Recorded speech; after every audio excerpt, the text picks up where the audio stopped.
같이 하나님 말씀을 같이 읽어볼까요? 요한계시록 21장 1절에서 4절 말씀입니다. 요한계시록 21장 1절에서 21장 전체인데요. 1절부터 4절까지 같이 읽어보겠습니다. 또 내가 새 하늘과 새 땅을 보니 처음 하늘과 처음 땅이 없어졌고 바다도 다시 있지 않더라. 또 내가 보매 거룩한 성 새 예루살렘이 하나님께로부터 하늘에서 내려오니 그 준비한 것이 신부가 남편을 위하여 단장한 것 같더라. 내가 들으니 보좌에서 큰 음성이 나서 이르되 보라, 하나님의 장막이 사람들과 함께 있음에 하나님이 그들과 함께 계시리니 그들은 하나님의 백성이 되고 하나님은 친히 그들과 함께 계셔서 모든 눈물을 그 눈에서 닦아주시니 다시는 사망이 없고 애통하는 것이나 곡하는 것이나 아픈 것이 다시 있지 아니하리니 처음 것들이 다 지나갔음이러라. 아멘. 할렐루야. 우리 성도님들 지난 한 주간 그리스도와 더불어 왕노릇하며 사셨나요? 우리는 이미 하늘에 옮겨진 자들로 우리가 이 땅에서 믿음으로 사는 자들입니다. 요한계시록에서 십자가에서 이루신 하나님의 놀라운 구원을 우리는 이미 이루어진 것으로 믿고 사는 자들이에요. 그것이 성도의 믿음입니다. 그러니 하얀 보좌에서 생명책에 기록된 자들은 생명으로 옮겨져서 그 주님과 함께 1000년 동안 또 주님 다시 오신 그날까지 왕노릇하는 권세를 우리에게 주셨습니다. 그리고 예수님과 함께 사랑의 왕으로, 섬김의 왕으로 왕노릇하며 이 땅에서 복음을 전하는 것이 성도의 사명인 줄 믿습니다. 그러니까 항상 우리는 우리 안에서 긍정 확언이 돼야 돼요. 나는 누구다? 나는 왕이다. 왕노릇하라고 그랬는데요. 왕이다.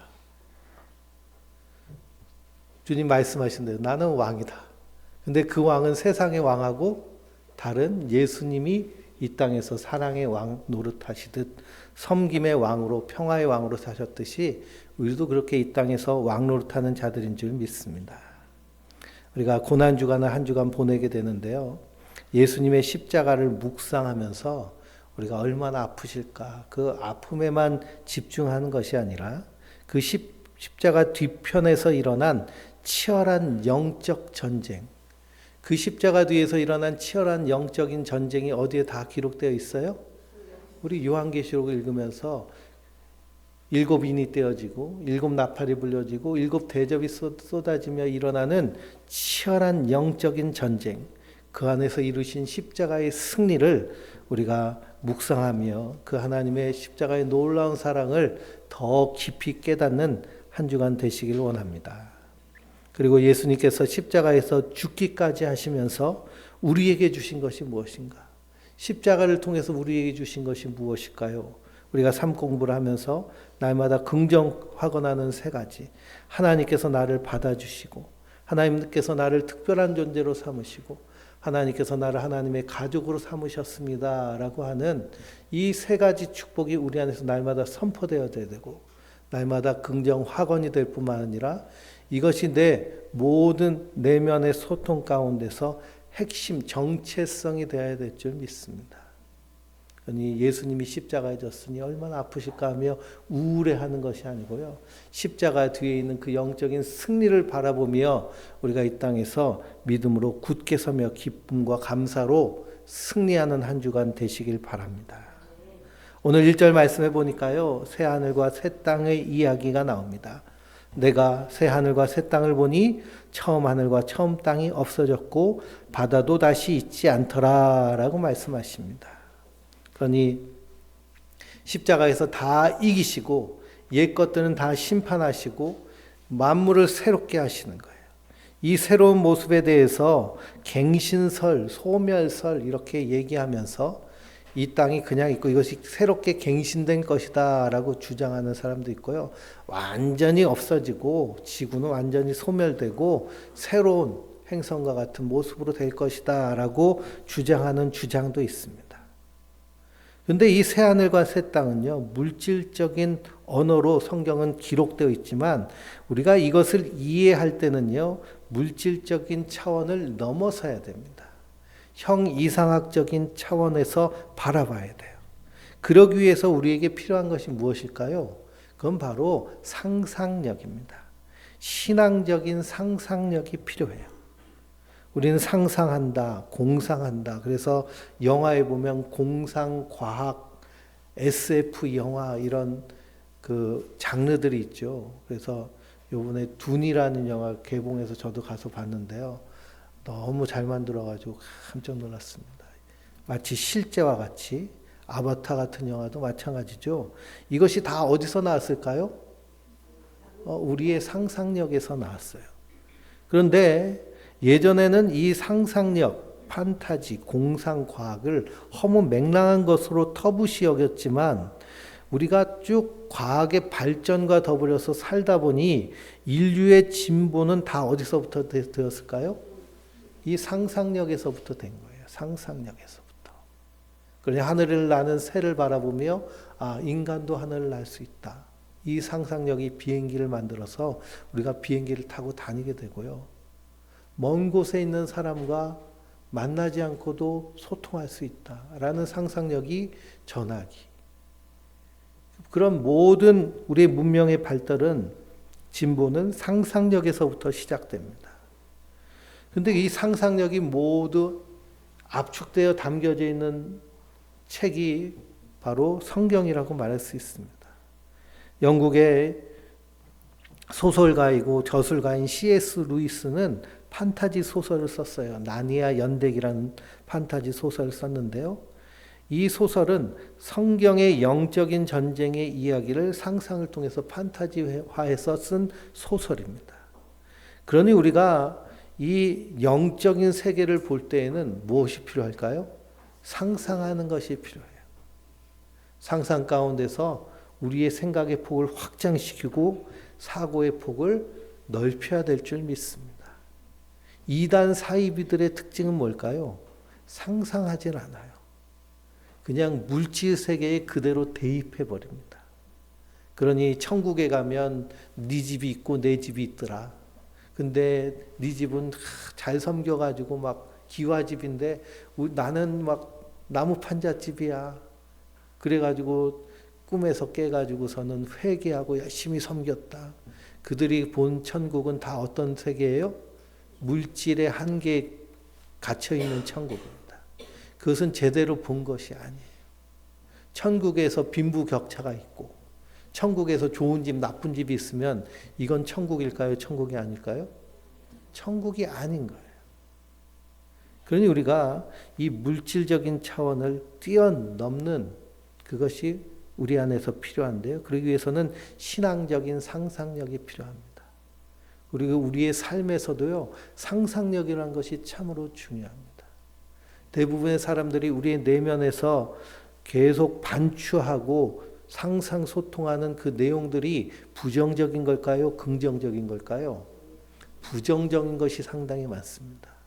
부정적인 것이 계속 내 안에서 내면 소통되고 반추되고 반복되면 그 인생은 어느 쪽으로 갈 수밖에 없을까요?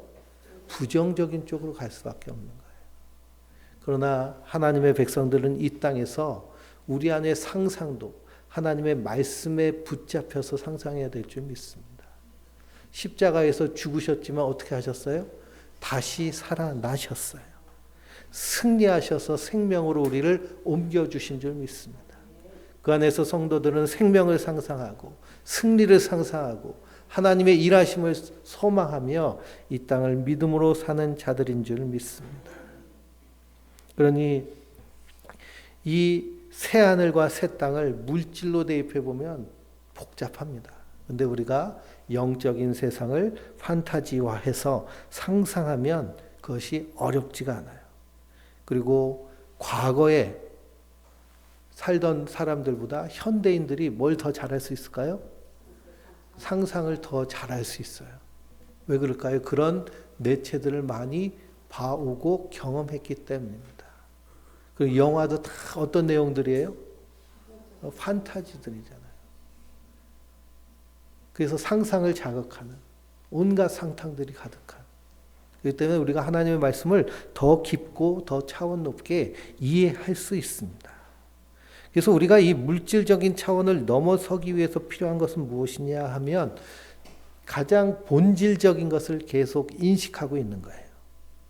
하나님께서 처음 하늘과 처음 땅을 만드신 목적이 무엇인가를 우리가 분명히 알면 새 하늘과 새 땅의 목적도 별반 다르지 않다는 것을 깨닫게 됩니다. 창세기 2장 1절에서 3절을 보면 하나님이 천지를 창조하시죠. 첫째 날부터 여섯째 날까지 모든 천지 만물과 사람들을 창조하십니다. 그리고서는 천지 만물을 다 이루시니라라고 하시고 일곱째 날을 되어서 창조의 모든 일하심을 마친 후에 무엇 하셨을까요? 하나님은 안식하셨어요. 일곱째 날에 안식하시니라. 하나님이 그 일곱째 날을 복되게 하사 거룩하게 하셨으니 이는 하나님이 그 창조하시며 만드신 모든 일을 마치고 그날에 안식하셨음이니라 라고 말씀하십니다. 그 창조의 목적은 하나님이 창조하신 피조세계와 함께 동행하고 동거동락하며 안식하는 것을 원하시는 거예요. 그러니 새하늘과 새 땅은 안식이 없어서 죄로 인해 깨져버린 이 세상 가운데 우리에게 뭘 주시기 위해서? 참된 안식을 주시기 위해서, 그리고 하나님 우리와 함께 하시기 위해서 만드신 나라가 새하늘과 새 땅, 그리고 새 예루살렘인 줄 믿습니다. 이 새 예루살렘도 한 도시, 건물로 우리는 생각하면 어디에 갇히는 걸까요? 물질적인 것에 갇힙니다. 근데 2절 말씀에 보면 이 새 예루살렘을 뭐라고 얘기하고 있어요? 2절을 또 같이 읽어볼까요? 또 내가 보매 거룩한 성 새 예루살렘이 하나님께로부터 하늘에서 내려오니 그 준비한 것이 신부가 남편을 위하여 단장한 것 같더라 그랬습니다. 신부가 남편을 위하여 단장한 것이 새 예루살렘이에요. 또 12장 9절을 보면 일곱 대접을 가지고 21장 9절이죠. 21장 9절 일곱 대접을 가지고 마지막 일곱 재앙을 담은 일곱 천사 중 하나가 나와 내게 말하여 이르되 이리 오라 내가 신부 곧 어린 양의 아내를 내게 보이리라 하고 성령으로 나를 데리고 크고 높은 산으로 올라가 하나님께로부터 하늘에서 내려오는 거룩한 성 예루살렘을 보이니라고 하십니다. 그러니 이 새 예루살렘, 거룩한 성 예루살렘은 어린 양의 신부예요. 그러니 어린 양의 신부는 누구를 가리킬까요? 그리스도와 함께 한 몸이 될 성도를 의미합니다. 그러니 새 예루살렘은 한 도시나 건물의 개념이 아니라 누구의 개념이에요? 우리 그리스도인들의 개념이에요. 그래서 성전을 건물로 착각해서는 안 되죠. 예수님께서 이 성전을 헐라고 하셨어요. 그리고 그리스도의 몸으로 세우신 몸된 교회된 우리 성도들이 하나님의 성전 그리고 새 예루살렘이 되는 줄 믿습니다. 그러니 안식하신 것이 창조의 목적이고요. 이것을 다 이루셨다라는 표현으로 말씀하십니다. 예수님이 이 땅에 오신 이유도 뭘까요? 우리에게 이 참된 안식을 주시기 위해서. 그래서 요한복음 14장 1절을 보면 너희는 마음에 근심하지 말라. 하나님을 믿으니 또 나를 믿으라. 내 아버지 집에 거할 곳이 많도다. 그렇지 않으면 너희에게 일렀으리라. 내가 너희를 위하여 거처를 예배하러 가노니 가서 너희를 위하여 거처를 예배하면 내가 다시 와서 너희를 내게로 영접하여 나 있는 곳에 너희도 있게 하리라 라고 하셨습니다.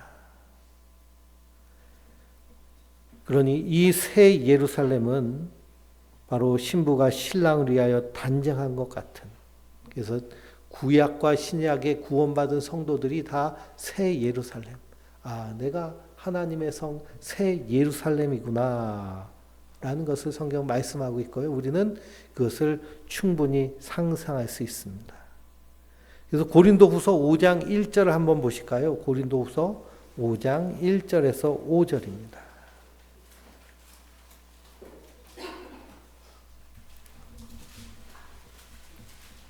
신약성경 고린도후서 5장 1절에서 5절 같이 읽겠습니다. 만일 땅에 있는 우리의 장막집이 무너지면 하나님께서 지으신 집 곧 손으로 지은 것이 아니요 하늘에 있는 영원한 집이 우리에게 있는 줄 아느니라.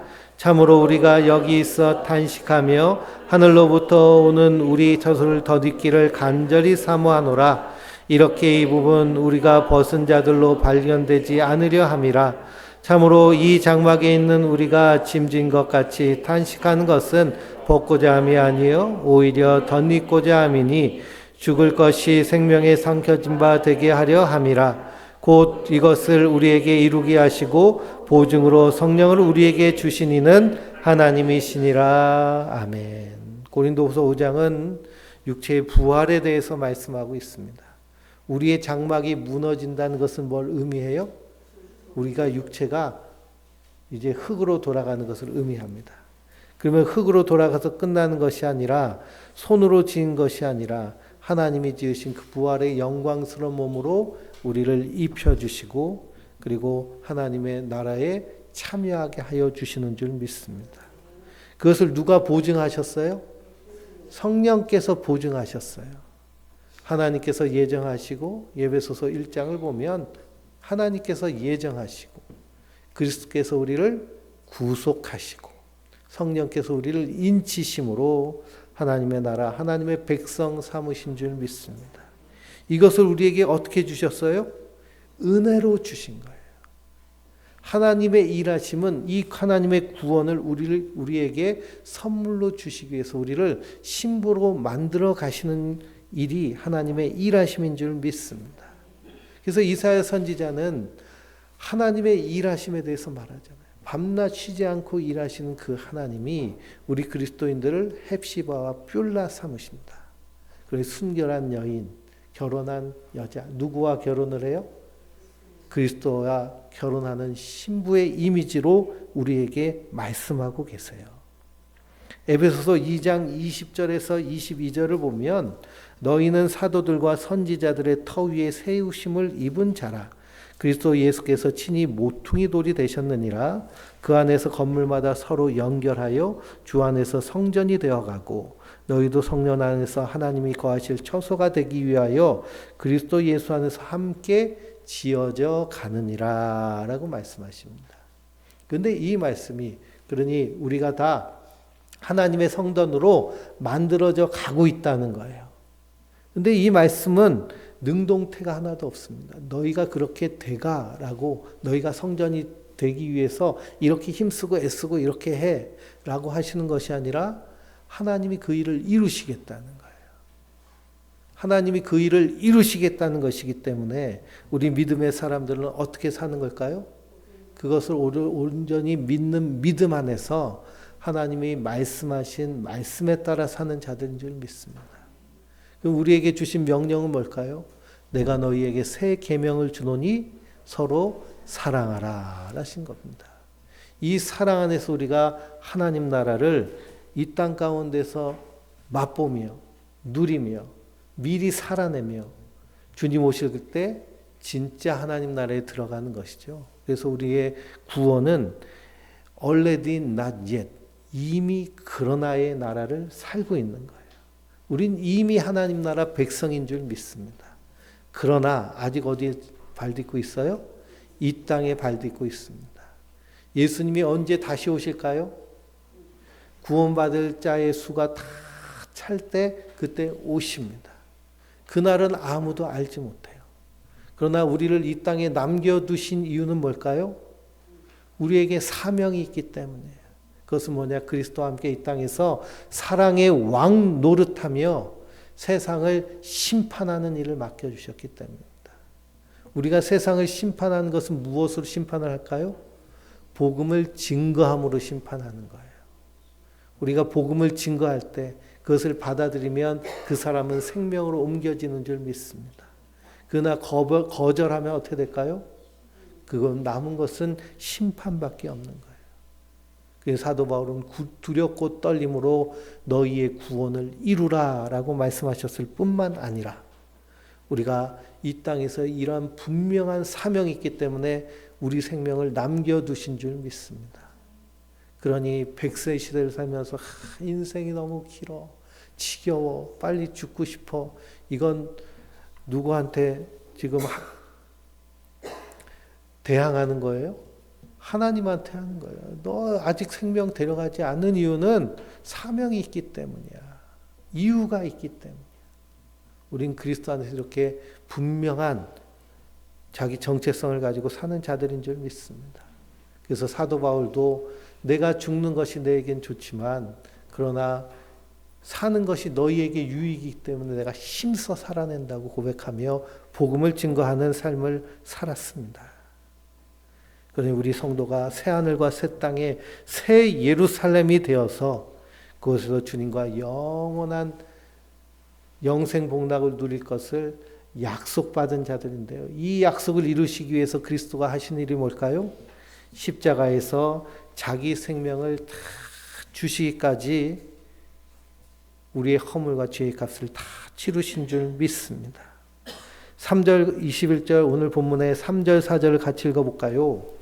내가 들으니 보좌에서 큰 음성이 나서 이르되 보라 하나님의 장막이 사람들과 함께 있음에 하나님이 그들과 함께 계시리니 그들은 하나님의 백성이 되고 하나님은 친히 그들과 함께 계셔서 모든 눈물을 그 눈에서 닦아주시니 다시는 사망이 없고 애통한 것이나 곡한 것이나 아픈 것이 다시 있지 아니하리니 처음 것들이 다 지나갔음이로라. 아멘.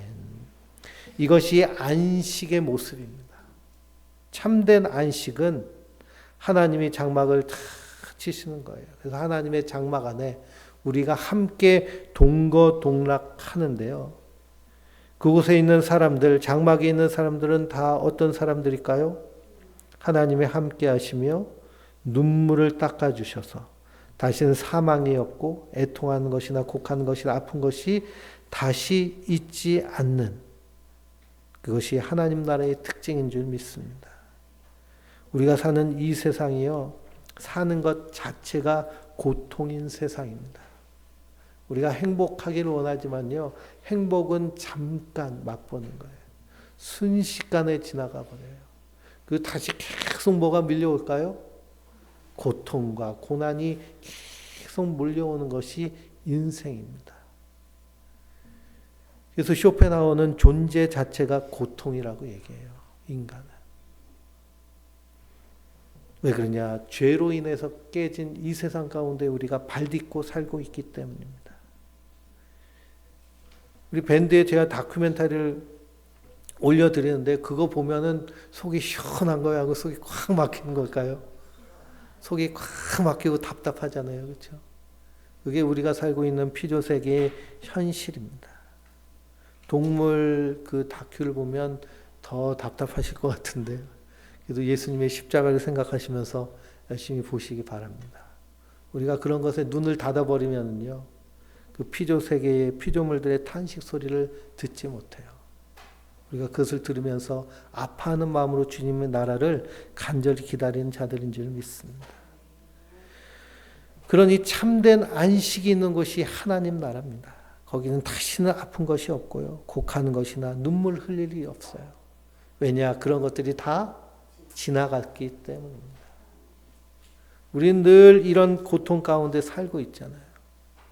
그러니 우리의 생각을 조금만 더듬어 봐도 아프고 힘든 이야기들 뿐이 없습니다. 근데 이런 것들을 다 위로받고 사라진 나라, 그 나라가 하나님의 나라입니다. 그래서 그곳에서 하나님의 영원한 그런 안식 가운데서 우리가 평안을 누리게 되는 줄 믿습니다.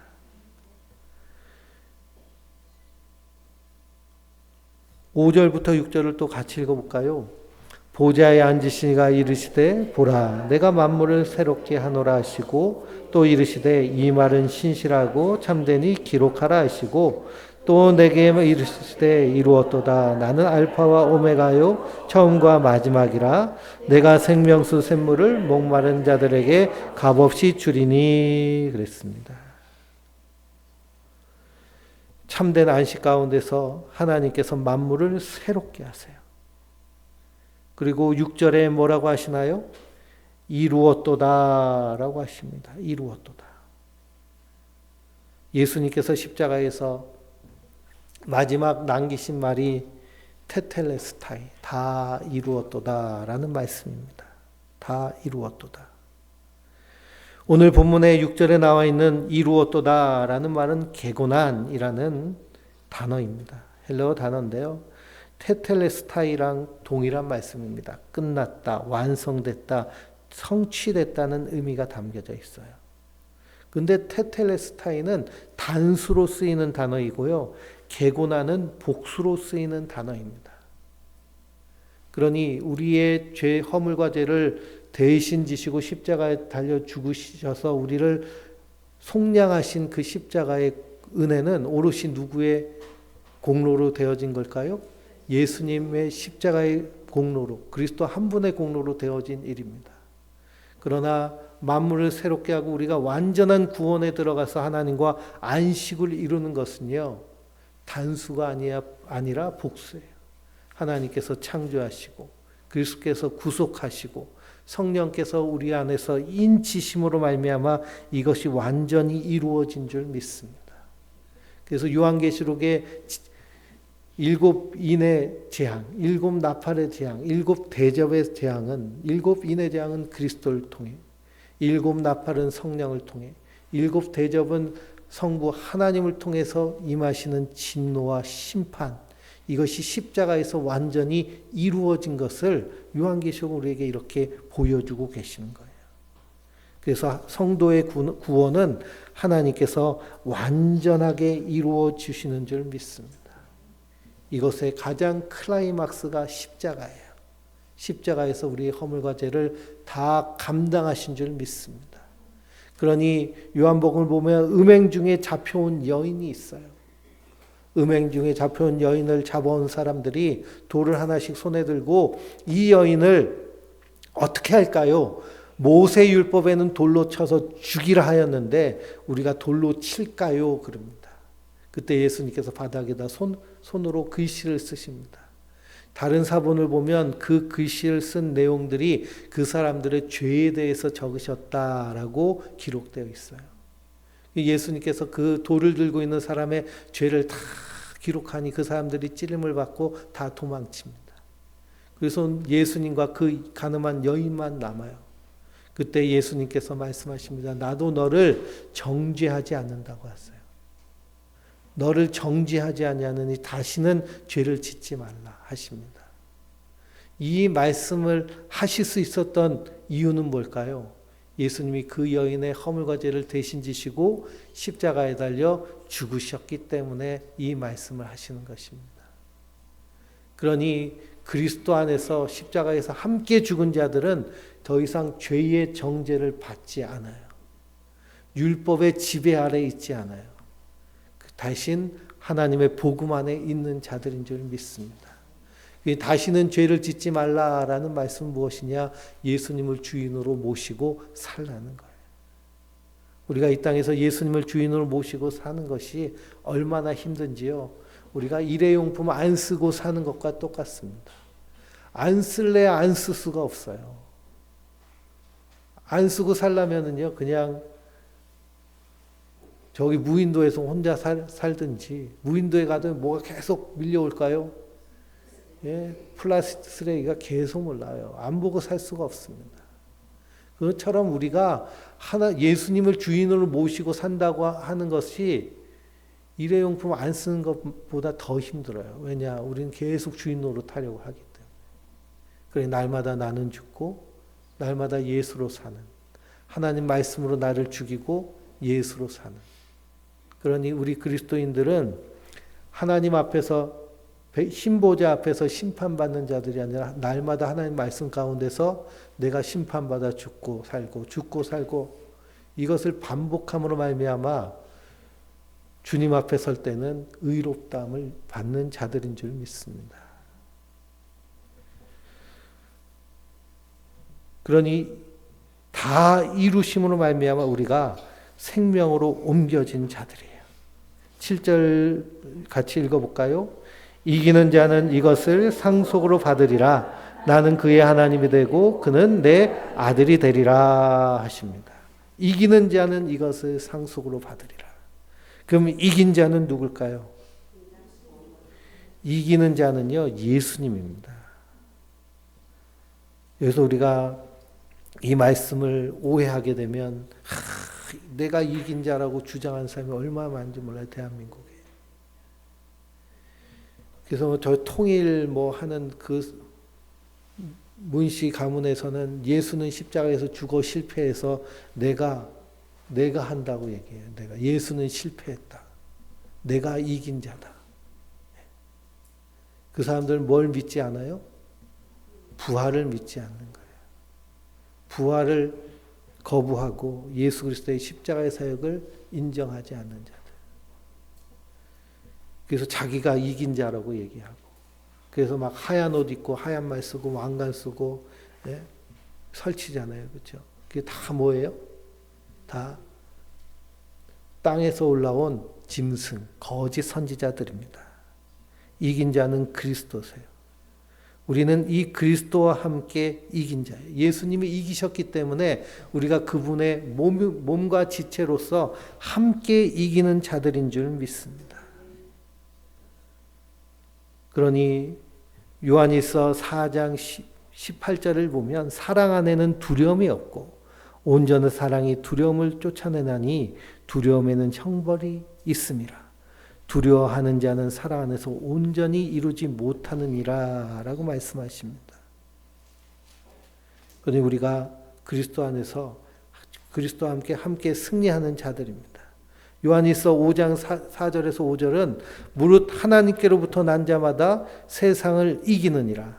세상을 이기는 승리는 이것이니 우리의 믿음이니라. 예수께서 하나님의 아들이심을 믿는 자가 아니면 세상을 이기는 자가 누구냐라고 하십니다. 예수를 믿는 믿음으로 사는 자들이 이 세상을 이기는 자들인 줄 믿습니다. 그리스도와 함께 이겨서 승리하고 왕노릇하는 자들이에요. 기독교 역사를 살펴보세요. 기독교의 역사는 수많은 핍박과 박해의 역사였지만 그럼에도 불구하고 세상을 이겨버렸습니다. 초대교회 로마 제국이 300년에 걸쳐서 10번의 극심한 박해를 계속합니다.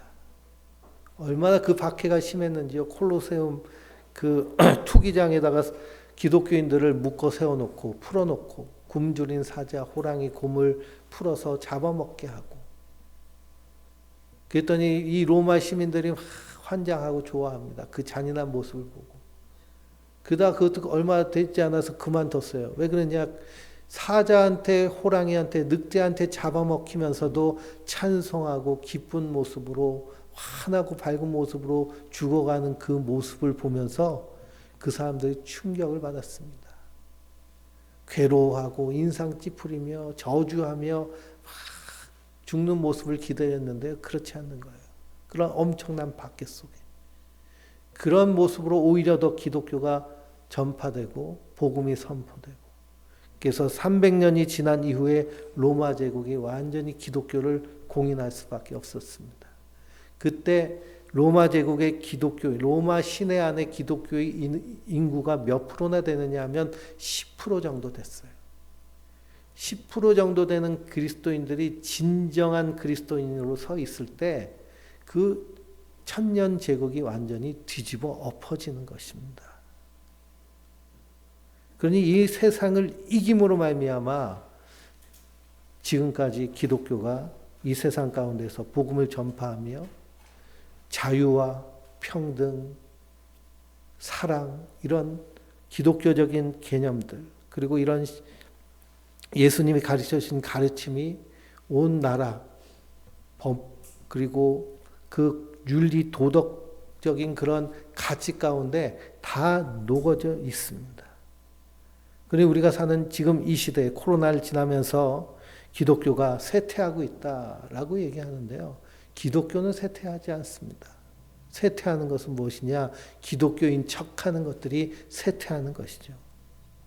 그러니 무릇 하나님께로부터 난 자들은 세상을 이기는 줄 믿습니다. 세상이 아무리 악하게 돌아갈지라도 그리스도 안에서 이기게 하여 주십니다. 그래서 그리스도께서 이기심으로 우리 그리스도인들도 함께 이기는 자들인데요. 근데 8절 말씀을 보니 뭐가 나와요? 그러나가 나옵니다. 그러나. 8절을 읽어볼까요? 그러나 두려워하는 자들과 믿지 아니하는 자들과 흉악한 자들과 살인자들과 음행하는 자들과 점승가들과 우상 숭배자들과 거짓말하는 모든 자들은 불과 유황으로 타는 못에 던져지리니 이것이 둘째 사망이라 그랬습니다. 그러니 하나님의 안식에 거하는 자도 있지만요. 어디에 들어가는 자도 있어요? 둘째 사망에 들어가는 자도 있습니다. 이 둘째 사망이 얼마나 무시무시한 것인지 예수님은 마가복음 9장에서 뭐라고 말씀하셨느냐? 내 오른손이 범죄하면 어떻게 하라고 하세요? 잘라버려라. 오른손 없이 천국 가는 것이 온몸 멀쩡하게 지옥 가는 것보다 훨씬 낫다고 말씀하십니다. 내 한쪽 눈이 범죄하면 어떻게 하라고 하세요? 뽑아내라고 하시잖아요. 이 지옥 둘째 사망은 구더기도 죽지 않고 불이 꺼지지도 않고 사람마다 불로 소금치듯함을 받는다고 말씀하십니다. 그런 불타는 용광로 같은 지옥인데 왜 구더기도 안 죽고 사람도 안 죽을까요? 예수님 마지막 심판 때에 이 사망도 함께 심판받았기 때문에요. 사망이 없는 것입니다. 그러니 히브리서 9장을 보면 한 번 죽는 것은 사람에게 정한 것이요 그 후에는 심판이 있으리니 이와 같이 그리스도도 많은 사람의 죄를 담당하시려고 단번에 들이신 바 되셨고 구원에 이르게 하시기 위하여 죄와 상관없이 자기를 바라는 자들에게 2번 나타나시리라 라고 하십니다. 그러니 우리 그리스도인들은 그리스도와 함께 생명에 참여하는 자들이 된 줄 믿습니다. 그러니 우리는 이 땅에서 두려워하는 자가 되서는 안 돼요. 이 두려움의 모습이 어디서 나타났느냐 하면 에덴 동산에서 아담과 하와가 선악과를 따먹고 나서 어떻게 했을까요? 하나님을 두려워하여서 피했습니다. 이 두려움은 하나님에 대한 두려움이에요. 왜 그러냐? 하나님의 공의로 심판하시기 때문에. 근데 히브리서 4장을 보면 우리에겐 누가 계세요? 우리에겐 대제사장이 계세요. 대제사장이신 그리스도가 계세요. 그 그리스도께서 우리의 허물과 죄를 대신 지시고 십자가에 달려 죽으셔서 우리 죄값을 다 치르셨기 때문에 우리는 이 하나님의 은혜의 보좌 앞에 어떻게 나가는 자들일까요? 담대하게 나가는 자들입니다. 그래서 그곳에서 때를 따라 돕는 은혜를 누리는 자들이 바로 우리 성도들인 줄 믿습니다. 그러니 두려워하는 자들, 그리고 흉악한 자들, 믿지 아니하는 자들, 살인자들, 음행하는 자들, 점성가들, 우상 숭배자들, 거짓말하는 모든 자들이 불과 유황으로 타는 곳에 던져지니 이것이 둘째 사망입니다. 그러나 첫째 부활에 참여한 그리스도인들은 둘째 사망의 해를 당하지 않아요. 그러나 우리는 안타깝고 불쌍한 마음으로 이 세상을 바라봐야 될 줄 믿습니다. 그리고 주님도 아직 찾으시는 사람들이 있어요. 그 사람들을 불러서 복음을 전하고 인도하는 것이 성도에게 맡겨진 사명인 줄 믿습니다. 9절부터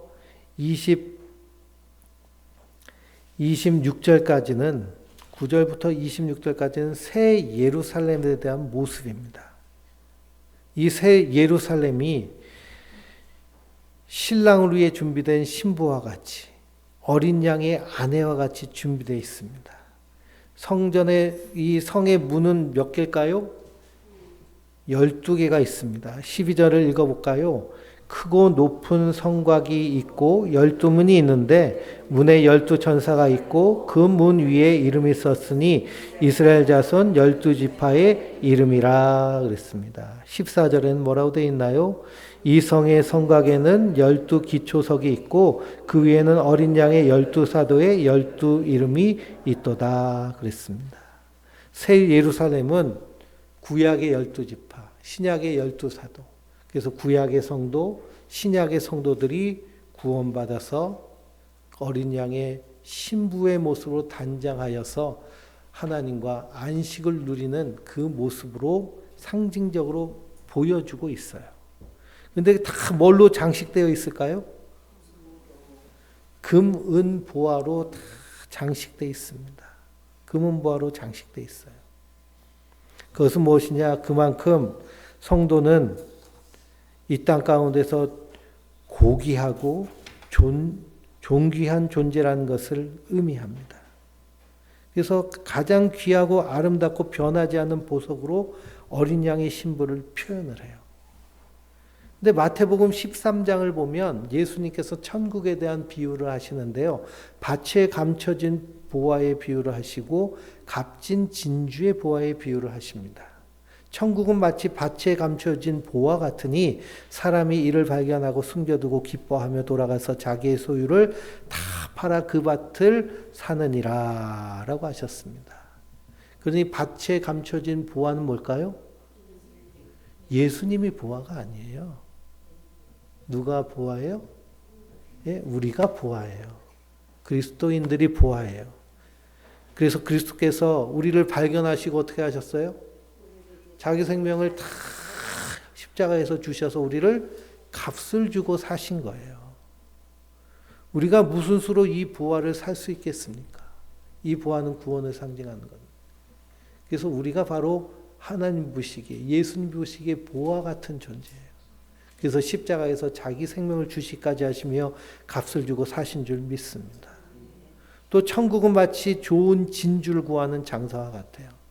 극히 값진 진주 하나를 발견함에 가서 자기 소유를 어떻게 해서 다 팔아서 그 진주를 샀어요. 그러니 천국 문은 다 뭘로 돼 있어요? 진주로 돼 있어요. 그러니 값진 진주는 뭘까요? 구원받은 우리 성도들을 의미하는 줄 믿습니다. 내가 값진 보화이고 값진 진주. 빨리 가고 싶은데 왜 남겨두셨을까요? 아직 네가 할 일이 있다는 거예요. 네가 할 일이 있다. 복음을 전하는.